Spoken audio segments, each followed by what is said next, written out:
Hello, everyone. I'm going to be talking about constructing place identity through language, Russian version. Let's get started. The first thing I want to mention is the waves of variation, which are a really cool way to think about how the study of language has changed over the course of social linguistics. So, this was a kind of phenomenon turned by Penelope Eckert in a 2012 paper. She broke down variation studies over three waves. And as we will see, the relationship between language and society will change throughout these waves. The first wave kind of details speakers as passive carriers of language. And the third wave, which we will also talk about, shows that language is actually determined and shaped by stylistic agents, the speakers themselves. So the first wave portrays speakers as passive individuals to whom language just happens.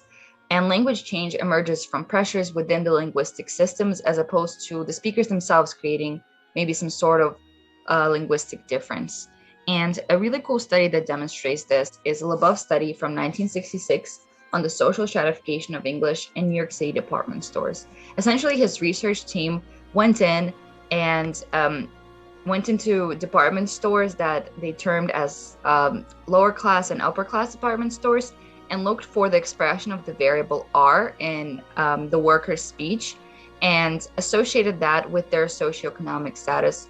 And even in this study itself, you can already see that people are coming in with a predetermined social category into which they want to place people and see how these people reflect some sort of linguistic difference.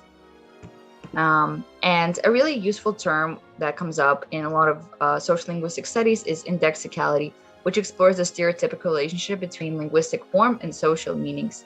So indexes are any sort of assumptions that we associate with parts of speech, and we can look at them in a specific order. For example, first order indexicality is the surface form of the pragmatics. In lots of languages, we have a formal and an informal variant that we can use. For example, in Spanish, we have tú versus de usted form.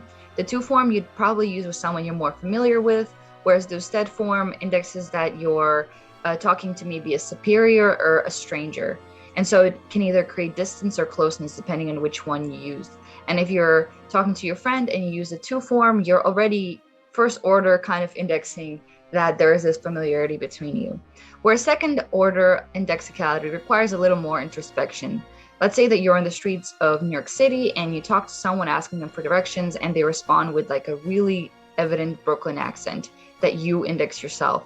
And so already you're able to make associations with their maybe socioeconomic background, where they're from, their ethnicity, and all of these things simply based on the way they're speaking, not because they explicitly mention something. And so a lot of stereotypes come out of these ways of thinking, right? Stereotypes can come off from a lot of different factors, but specifically we'll be looking at language.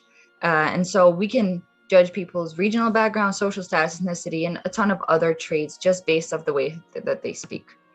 And specifically, we'll look at Russian stereotypes in US cinema, which have very much developed over the last almost 100 years. So before the Cold War, Russia was already seen as a geopolitical threat to the West, but with the beginning of the Cold War, there was this ideological inflection of Soviet communism that became associated with Russia as the USSR was the primary political opponent of the United States during that period of time. And that not only created specific stereotypes within any media presentation of Russian characters, but also like placed Russian characters within specific genres of film, whether that is action, spy, or maybe some other ones you guys can think of. And in order to kind of delve more into those stereotypes and what it means to maybe index a Russian person, I have two amazing guests that will take it away. All right, let me settle down. Oh my God, Natasha, this some strong vodka, ёпрст. Okay, let's start. So these are American stereotype of Russian men in media, I guess. So the first one is gangster mafia. Of course, how you think you get mail order bride in the United States. Spies, KGB. Okay, so I've been living in bunker for 15 years. I guess that checks out to me. Lemon, squeezy, easy peasy, as whatever you Americans say. Villain. Oh, that's my friend Vlad. He hack into American server every Saturday. That's his free time pastime. Buff. Oh, like strong. Oh yeah. You ever go to New York City? You go to Sheepshead Bay. You get off Avenue, whatever. Q train. Take Q train. You see Old Dream. That's where comrades are at. Budex. Hold on. The Budexing part, I don't really get. Hold on, someone calling. Oh shit, it's Putin. Blять, I gotta take this. Hello there, my name is Natasha. I just gave my husband Igor, who you met, some borscht, so it's gonna be on me, and I will be talking about American stereotype of Russian women. So apparently, first of all, we're money oriented. I mean, in Russian, money and happiness synonymous. Prostitutes, we're not prostitute, but if you got American citizenship, Igor can give you my number. Submissive, kind, compassionate, that's all I am. Manipulate, who do we manipulate? I mean, if checkout line, Louis Vuitton, Gucci, manipulate wallet, that's all. Sexy, well, what can I say? I went to Breton Bazaar, I bought myself a new kosыночка. Let me know if you like it. Natasha, oh, that's me, hello everyone. Bad accent. Well, I think American like my accent. They go in bed and they say bad accent. That's the only bad accent I have. Oh, even 1 second serving of borscht. I'll be right back. Levi, you ready?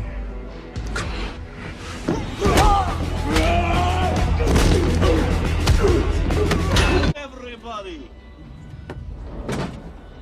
I am not a gas station.